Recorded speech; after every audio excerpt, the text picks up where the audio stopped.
In this next clip, Peter Schmeichel describes the vicious arguments he had with Alex Ferguson. And after the clip, I am going to explain exactly how this was the perfect example of Ferguson's greatest quality, his man management. No. We're 3-0 up in no time and it's 3-3. No, it wasn't that game because I was in the stand All right. in that game. So I have another argument. Well, yeah. No, it's you argue with a lot of people. So it's one where the one where Redknapp scored. That's a 3-3. Yeah. That's definite. No, Redknapp. No, Redknapp hit a left foot shot. Sure Yeah, he did. You should have saved it, I think. Are you sure I played in that? So I come in at half-time and you have the most... I mean, I don't know if you were playing in that game, Roy. With the manager, maybe? Yeah, with the manager. I mean, it was brutal. Yeah. It was probably the worst I've ever seen. And I actually thought you were actually going to... I thought you were going to fight.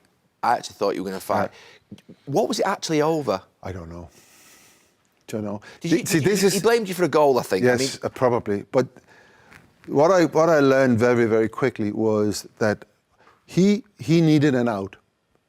He needed an out. So it could. I mean, very often it was in games where things were going well. You know, he needed something off his chest, and he had certain players that he would do that to. I was one of them. Pally was one of them. You were one of them, and Ryan was one of them, which is kind of weird, right? So he's coming in. I don't remember this specifically, but he's coming. And the thing I liked about him was, yes, it would have been, as you say, brutal, and to watch it would have been whatever. But you were allowed as a player. You were allowed to talk back, and he wanted it. He wanted that confrontation. Do you think he did? Yeah, absolutely, yes. Because it was shaking things up. He wanted that. And what I learned with him was that 95% of everything he says and said, even in those situations, were by design. He'd been thinking about it. I'm waiting for the opportunity to say that, for instance, or to I say agree with that. So he would pick those moments. And the good thing about that is, once it happened, gone. Well, you came in the next day, you apologised, Peter. Do you remember that was? But that was a 3-3 game. No, I'm sure that's No, for sure, that's a 3-3 game. Was it? Absolutely, yes. The 3-3 game, I'm actually going to stand behind the goal, obviously. Because I felt, because he picked on me after the game, and I was honestly, I don't know if you remember, the second half was so bad, but I made a lot of saves. I kind of felt that I kept the team in it, but what he blamed me for was my goal kicks. They ended up with Razor Ruddock every time. And I'm like, oh, he's 80 yards away. What the hell can I do, you know? So I just felt really, really hard done by him picking on me. And, I mean, my head went, of course. And that was, I mean, that's probably my biggest regret in football. What did you say? Did you tell him to... I'm not repeating that. It's a safe space here. It is. I'm not. It doesn't matter. I mean, it does. I put it in my book so you can read my book. Did you apologise because you think that could have been your last game? I got called. So the next, this is a Saturday game. Monday morning, he calls me into the office and he says, "I'm going to sack you. Can't have a player doing that." I says, "That's fine. I accept that." I apologise to him, and then he calls a meeting in the dressing room and he goes berserk. Remember, that's probably the worst I've ever seen him. He was so angry and never done that in training before, but he was. And then he leaves, and I apologized to the team. My behavior was so out of order, and you know, certain things you can do and certain things you can't do. You know, in the 90 minutes, I feel that you can say whatever. You know, because it's, you know, it's all about winning. Before the game and after the game, you can't say anything. That's it.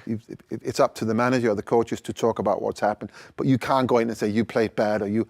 And I did that. I say, and I shouldn't have done that. And what you said to other players have played bad. I brought that into the you know. Was he going to sack you off that one moment? But then the story goes on that he then stopped outside the dressing room and listened in, and he didn't think that I was do that, and said, okay. He honestly never brought it up again. Really? Never.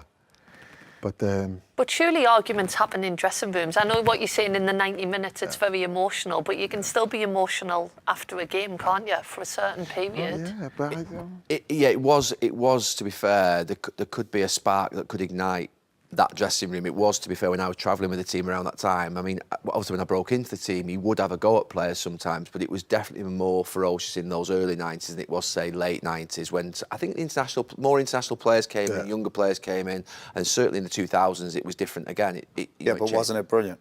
Oh, it was brilliant, wasn't it, Peter? Like, that edge, That edge There was an edge. There was an edge to everybody, big personalities. Obviously, we're all trying to win.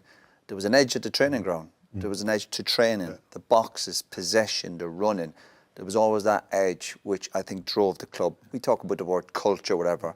That players wanting to win, the manager, the training, led to arguments, disagreements, fights. No, it did, but it was all part of the package. It's what made. There was energy. Whatever say you go to, if you went to Man United training ground, we were training. There was people would come and go, and we'd be getting. And I keep repeating myself about this. We'd be getting stuck right into each other. Peter would be having to go at you, but you're crossing or defend. It was constant, but it wasn't just. It was all of us. There was always an edge. It could be me and Incy, me and somebody else. The two of you, Pal. I felt it with Pal Giggs. It was always. On any given day, something could go off. Alex Ferguson has often said that a manager's greatest strength is communication, and that was certainly the case with him. But I would go one further and say that it was his man management. He was a master of psychology. He had a fundamental understanding of every single player he ever coached, particularly his best players. He knew exactly which players he could pick on if he had something to say. As they say in this clip, Peter was one, Roy was another, Gary Neville and Ryan Giggs too. He knew they were strong enough to handle the criticism.